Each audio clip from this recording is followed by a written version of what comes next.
Hello বন্ধুরা, আমি দেবাশিস সোনালী গার্ডেনের পক্ষ থেকে আজকে বোগেনভিলিয়া গাছ নিয়ে কিছু কথা বলবো। তো 4টে মাদার গাছ, এগুলো আমি বাজার থেকে কিনেছিলাম।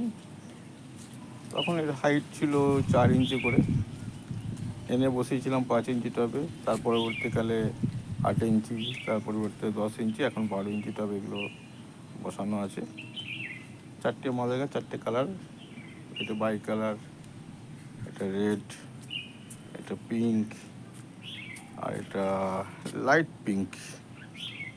মানে পিঙ্কের একটা কী বলবো, ঠিক পেঁয়াজি রং নয়, মানে জাস্ট ওই টাইপেরই। তো এই 4টে ভ্যারাইটির গাছ আমার কাছে আছে, এবং এই গাছ থেকে আমি প্রচুর গাছ করেছি। আর আমি এই ধরনের গাছ লাগাই এবং আপনাদেরকেও বলি এই ধরনের গাছ লাগান।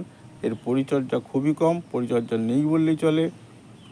বছরে একবার টপ চেঞ্জ করবেন, অর্থাৎ হার্ড পুলিং করবেন, কাটিং করবেন, আর প্রতি মাসে একবার করে মিক্স খাবার বলতে হাড় গুঁড়ো, শিংকুচো, নিম খোল, বাদাম খোল, সর্ষে খোল, ভার্মি কম্পোস্ট মিশিয়ে যে খাবারটা আমরা তৈরি করে রাখি বা গাছে আমরা প্রয়োগ করি, সবাই করে থাকেন, আমিও করি, তাই আপনাদের সাথে আবার শেয়ার করলাম। তো এই মিক্স খাবারটা প্রত্যেক মাসে টব অনুযায়ী, টব যেহেতু 12 ইঞ্চি 14 ইঞ্চি, তো ওই 12-14 ইঞ্চি টবের জন্য অবশ্যই 2 মুঠ করে দেবেন।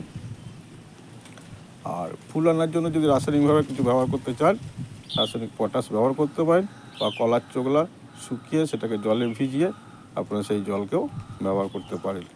এটা জৈবভাবে। আর রাসায়নিকভাবে যেহেতু এটা ফুলের গাছ, আমরা রাসায়নিক পটাশ ব্যবহার করতে পারি। তো আমি করে থাকি, আপনাদের তাই বললাম। তো এই সময়, বর্ষার সময়, কেন বর্ষা আসছে, তাই এই গাছগুলোকে কাটিং করতে হবে।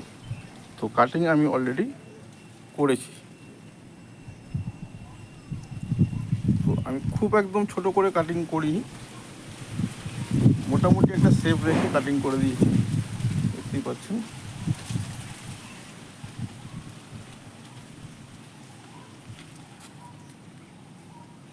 তো বর্ষার আগে অবশ্যই আপনার কাছে যদি বোগেনভিলিয়া গাছ থাকে, সেই গাছগুলোকে অবশ্যই কাটিং করে দিন।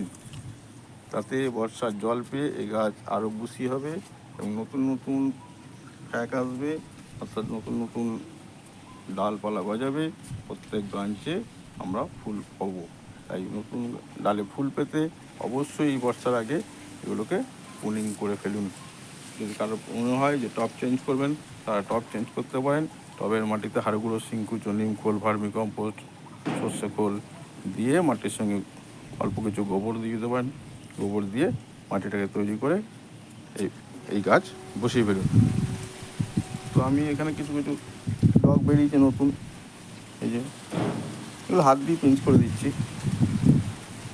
তাতে কী হবে, ওখান থেকে আরও আমি ডালপালা পাবো, ব্রাঞ্চ তৈরি হবে। এই 4টে গাছ থেকে আমি না হলেও প্রতি বছরই 8-10টা করে করে থাকি। এই গাছগুলো বয়স 4 বছর, লকডাউনের সময় থেকে লাগানো হয়েছে, অর্থাৎ 2020 সাল থেকে গাছ 4 বছর আলটিমেট হয়েই গেল। তো এই গাছগুলো থেকে প্রতি বছরই দেখতে পাচ্ছেন, এই যে ছোটো টবে এই গাছের কাটিং করেছি। আর কিছু কিছু কলমও করেছিলাম, যেমন এইগুলো আগের বছর কলম করেছিলাম। বেশ কলমের গাছগুলো স্বাস্থ্যবান হয়েছে, মোটা হয়ে গেছে। আর যেগুলো কাটিংয়ের গাছ একটু দুর্বল, এগুলো কাটিং।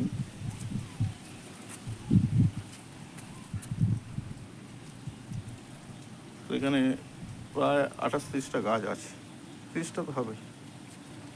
তো এগুলো সব কলমের গাছ।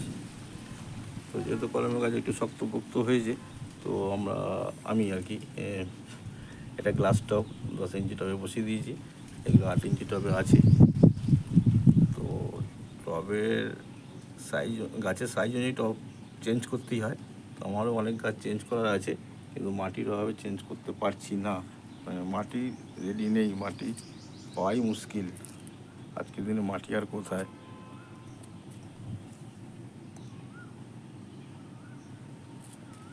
তো এখানে দেখতে পাচ্ছেন যে 30টা মতো গাছ আছে।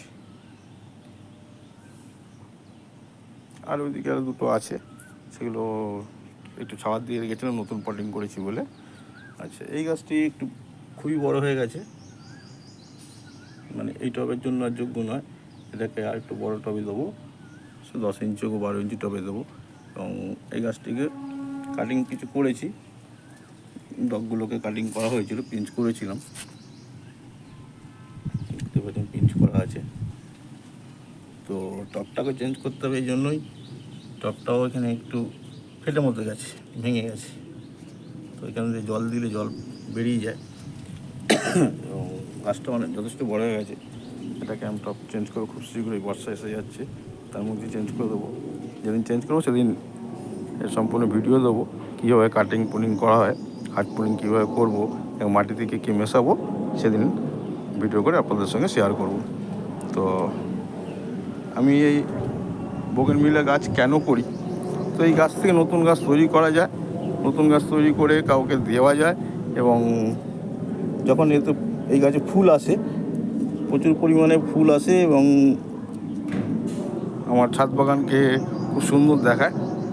এবং গাছগুলোকে পুষি করার জন্য চেষ্টা করতে হবে, চেষ্টা করছিও। গাছগুলো রিপোর্ট করব, এই বর্ষায় করব। এই যে যার জন্য আমি পিঞ্চ করে দিলাম, যে সমস্ত ডগগুলো একটু বেড়ে উঠেছে সেগুলোকে পিঞ্চ করে দিতে হবে। তো এই পিঞ্চ করার মাধ্যমেও গাছের নতুন নতুন ফ্যাগ আনা সম্ভব। তো এটা হার্ড পুলিং করতে হবে, যে যে গাছ সেগুলোকে লক্ষ্য রাখতে হবে, যে যে কোন কোন গাছে গোড়া মোটা হয়ে গেছে বা মাটিতে খাবার নেই, সেই সব গাছগুলোকে আমরা টপ চেঞ্জ করে দেবো এবং তার গোড়ার যে মাটিটা কিছুটা সরিয়ে নিয়ে নতুন মাটিতে সার মিশিয়ে গাছগুলোকে আবার অন্য টবে অর্থাৎ বড়ো টবে বসাবো। তো আমার কাছে 4টে রঙের আছে বললাম। তো আজকের ভিডিওটা এখানে শেষ করছি। তো পরবর্তীকালে টব চেঞ্জ করার সময় কীভাবে মাটি তৈরি করবো, কীভাবে গাছকে বসাবো, কীরকম সাইজের গাছ কোন মাটিতে কোন টবে সাইজে ভালো হবে জানাবো। যদি ভিডিওটা ভালো লাগে তাহলে বেশি করে শেয়ার করুন, অন্যকে জানার সুযোগ করে দিন। আর সাবস্ক্রাইব করবেন আমার চ্যানেলটিকে, আমার পাশে থাকবেন। একটি লাইক আপনার থেকে অবশ্যই আমি চেয়ে থাকবো। ধন্যবাদ।